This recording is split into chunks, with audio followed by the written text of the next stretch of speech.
Get ready start. हर चुनाव अपने नतीजों से एक राजनीतिक संदेश देता है। यह राजनीतिक दलों और उसके नेताओं पर निर्भर करता है कि वे इसे किस रूप में ग्रहण करते हैं। अक्सर हारने वाली पार्टी को जनादेश पर संदेह होता है। नेता कहते तो हैं कि जनता जनार्दन का आदेश सिर माथे पर, लेकिन सिर माथे पर लेना तो दूर, नतीजा गले के नीचे भी नहीं उतरता। पूर्वोत्तर के 3 राज्यों के विधानसभा चुनाव के नतीजों का एक साफ संदेश है कि सत्ता विरोधी राजनीति का दौर उतार पर है।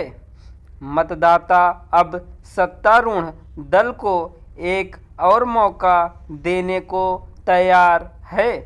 3 राज्यों त्रिपुरा, मेघालय और नागालैंड के चुनाव में त्रिपुरा के चुनाव का राजनीतिक महत्व इसलिए ज़्यादा है क्योंकि यहाँ कई मुद्दे एक साथ कसौटी पर थे। पहला, क्या वाम और दक्षिण की विचारधारा की लड़ाई में भाजपा अपनी जीत दोहरा सकती है? दूसरा, क्या माकपा और कांग्रेस का गठबंधन विपक्षी एकता का कोई रास्ता खोलेगा?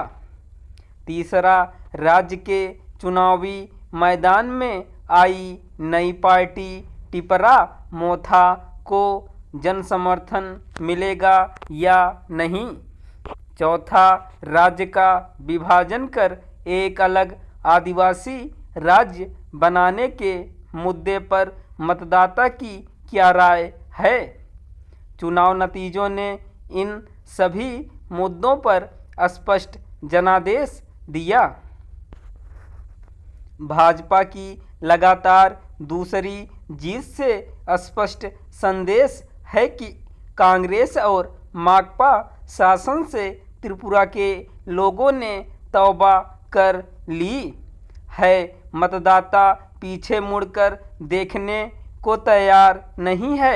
उसे भाजपा की गवर्नेंस में अपना भविष्य नजर आता है।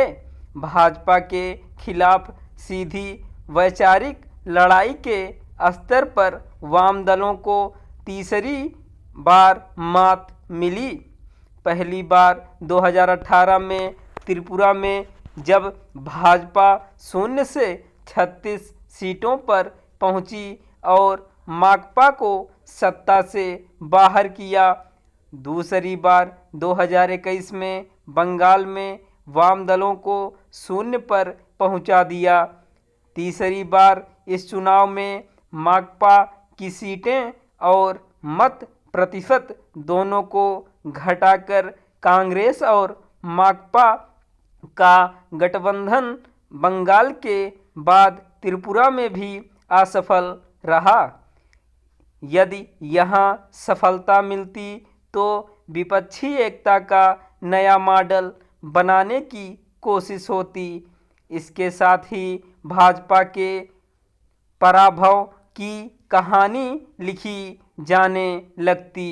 पर नतीजों ने विपक्षी एकता के इस नए प्रयास को गहरा धक्का पहुंचाया।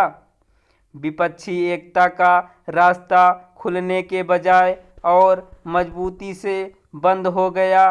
त्रिपुरा की नई पार्टी ने शानदार प्रदर्शन किया है। प्रद्योत देवबर्मन की पार्टी कुछ ही महीने पुरानी है और उसका मुकाबला उन 2 पार्टियों के गठबंधन से था जो 4 दशक से ज़्यादा समय तक इस प्रदेश पर राज कर चुकी हैं। यह प्रदर्शन यही बताता है कि जमीन से जुड़ने और जमीन से कटे होने का क्या नतीजा होता है। कम से कम त्रिपुरा में कांग्रेस और माकपा दोनों ही जमीन से कटी हुई पार्टियां हैं। यह बात राष्ट्रीय स्तर पर विपक्षी एकता का सपना संजोने वाली कांग्रेस और दूसरे विपक्षी दलों के लिए बुरी खबर है। राज्य का विभाजन कर एक नया राज्य बनाने के मुद्दे पर दोनों पार्टियों ने डंके की चोट पर अपनी राय मतदाता के सामने रखी। टिपरा मोथा का कहना था कि अलग राज्य से कम कुछ नहीं, तो भाजपा का कहना था कि राज्य का विभाजन किसी कीमत पर नहीं। मतदाता ने टिपरा मोथा की मांग से सहानुभूति तो जताई पर समर्थन नहीं किया।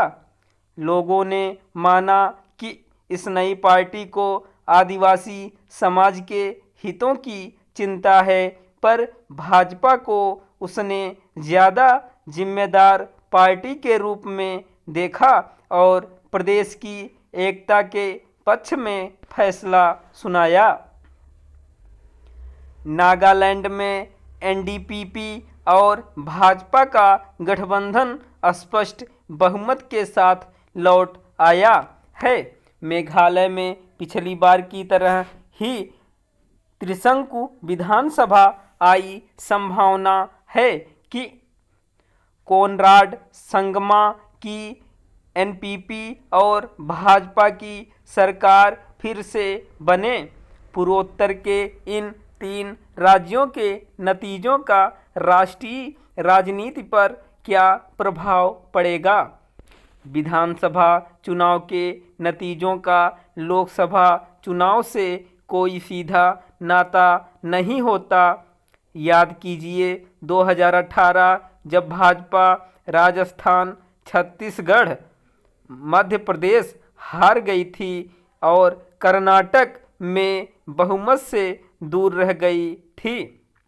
इसके चलते 2019 के लोकसभा चुनाव में भाजपा की हार की भविष्यवाणी की जाने लगी थी, पर कुछ ही महीने बाद हुए लोकसभा चुनाव में इन प्रदेशों में उसकी आंधी चली। इसके बावजूद चुनाव नतीजों का अलग अलग दल अपनी तरह विश्लेषण करते हैं।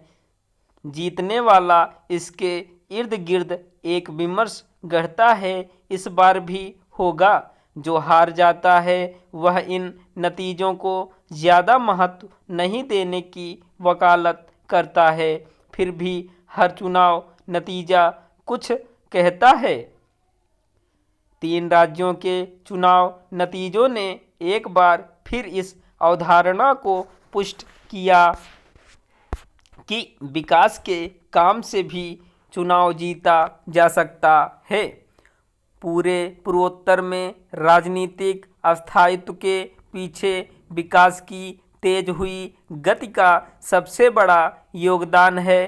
प्रधानमंत्री मोदी ने विकास का चुनावी राजनीति की मुख्य धारा में शामिल करा दिया है।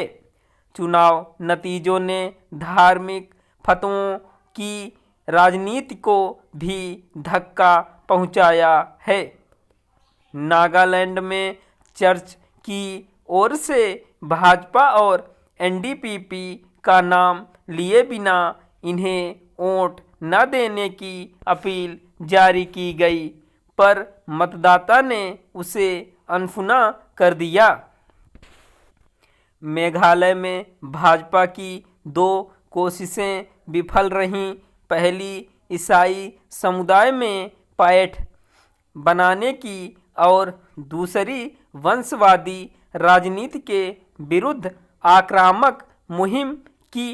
राज्य में भाजपा को सभी सीटें लड़ने और गठबंधन से बाहर निकलने का तात्कालिक फायदा नहीं मिला। बढ़े हुए मत प्रतिशत का लाभ भविष्य में मिल सकता है। कुल मिलाकर पूर्वोत्तर के लिए चुनाव नतीजे बहुत सकारात्मक हैं। ये इस क्षेत्र में सकारात्मक राजनीति का संदेश देते हैं। ये नतीजे पूरे पूर्वोत्तर में भाजपा की मजबूत पकड़ को भी दिखाते हैं।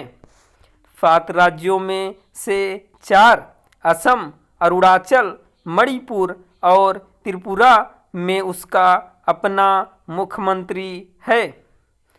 2 राज्यों नागालैंड और मेघालय में गठबंधन की सरकार होगी।